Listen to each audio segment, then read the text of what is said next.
आप सभी का आपके अपने YouTube channel B bright academy में बहुत बहुत स्वागत है। मेरा नाम भावना है और हम लोग पढ़ेंगे आज अकाउंटिंग इक्वेशन को।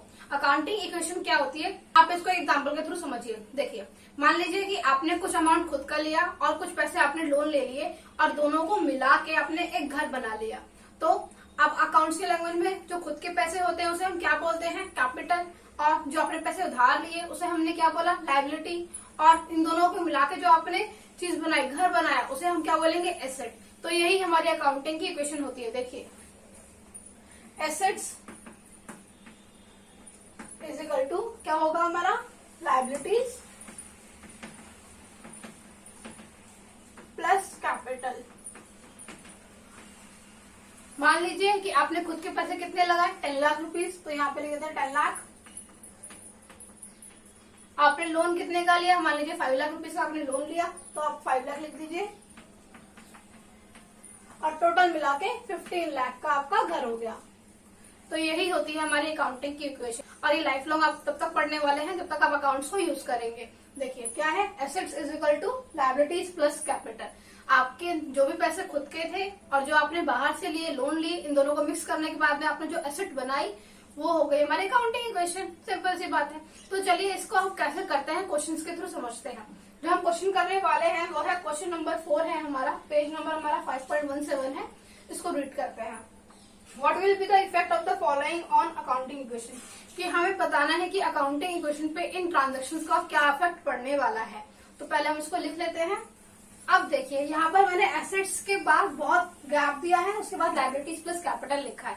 ऐसा मैंने इसलिए किया है क्योंकि जो हमारी एसेट्स होती है वो भी बहुत अलग अलग तरीके की हो सकती है। तो जिस भी काइंड की हम एसेट लेने वाले हैं उसको हम लिख देंगे यहाँ पर, और जो हमारी लायबिलिटीज होंगी उसकी कैटेगरी, और कैपिटल तो हमारी वही रहती है। तो क्वेश्चन पढ़ते हैं। फर्स्ट पॉइंट है हमारा, Harish started business with cash ₹18,000। यानी कि हरीश ने अपना बिजनेस स्टार्ट किया है, कैश से स्टार्ट किया है और कितना रुपए लगाए हैं उसने, 18,000 रुपीज। तो इसको कैसे लिखेंगे, देखिए यहाँ पे हम लिख देते हैं स्टार्टेड बिजनेस,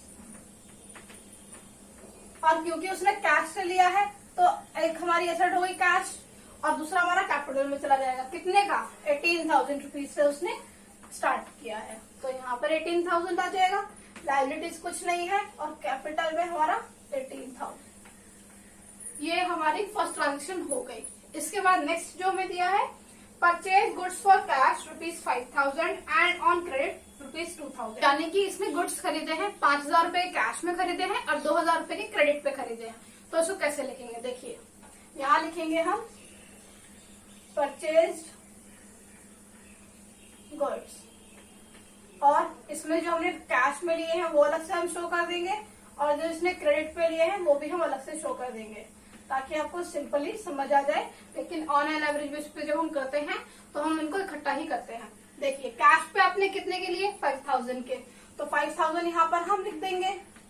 अब आपने गुड्स ले लिए तो गुड्स भी हमारी एसेट होती है जिसे हम स्टॉक के नाम से लिखते हैं, तो हम यहाँ पर ऐड करके लिखेंगे स्टॉक। तो ये हमारा कितना ऐड हो गया, 5,000 रुपीज का। अब यहाँ पर हम माइनस का साइन लगाएंगे। माइनस का साइन क्यों, भाई आपने कोई सामान खरीदा है तो सामान तो आपके पास आ जाएगा लेकिन उसके पैसे तो आप दोगे ना।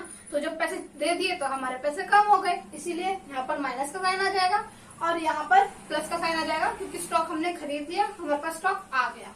यहाँ पर इक्वल टू 0 प्लस 0 क्योंकि यहाँ पर कोई भी ट्रांजेक्शन नहीं हुई है।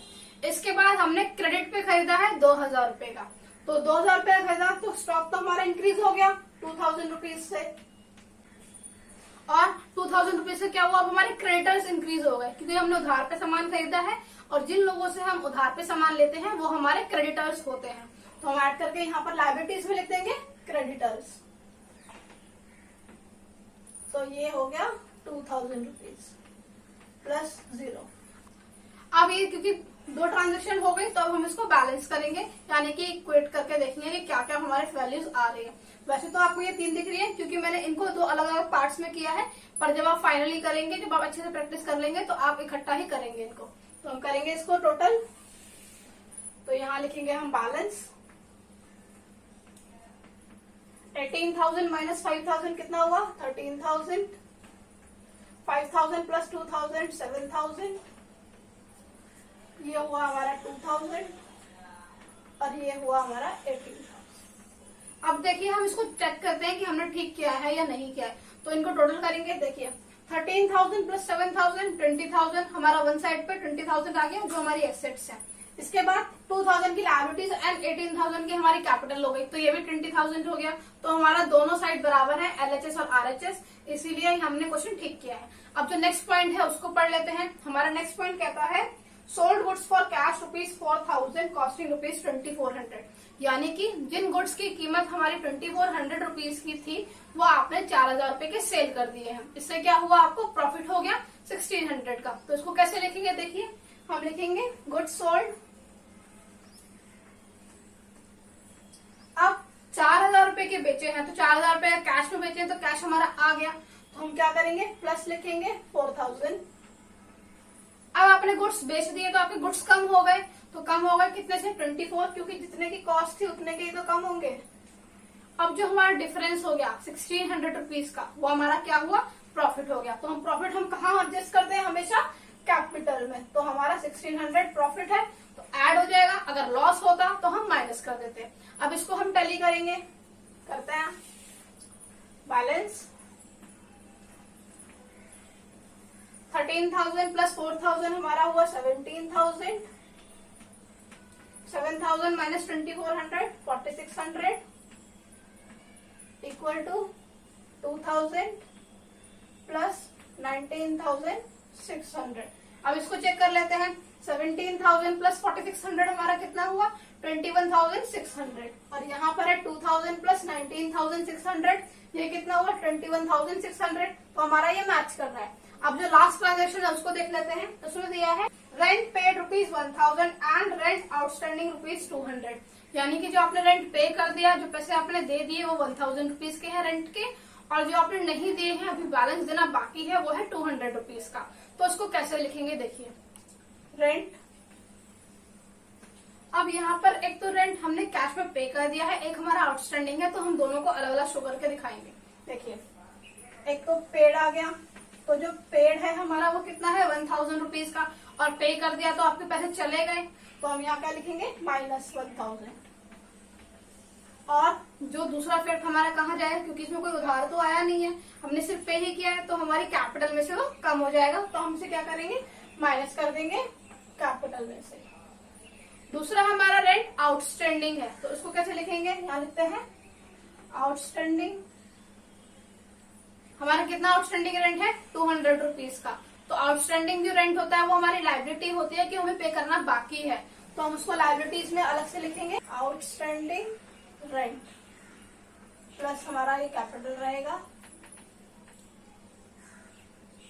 अब आउटस्टैंडिंग रेंट देखिए कितना है हमारा 200 रुपीज का, तो आउटस्टैंडिंग लायबिलिटीज में हम 200 ऐड कर देंगे। लेकिन क्योंकि इसका दूसरा इफेक्ट हमारे को जाना है, अब यहाँ पे कोई भी एसेट का ट्रांजेक्शन वैसे हुआ नहीं है, तो जो भी हमारा इफेक्ट जाएगा वो हमारे कैपिटल अकाउंट में ही जाएगा, तो वो कैपिटल में से माइनस हो जाएगा।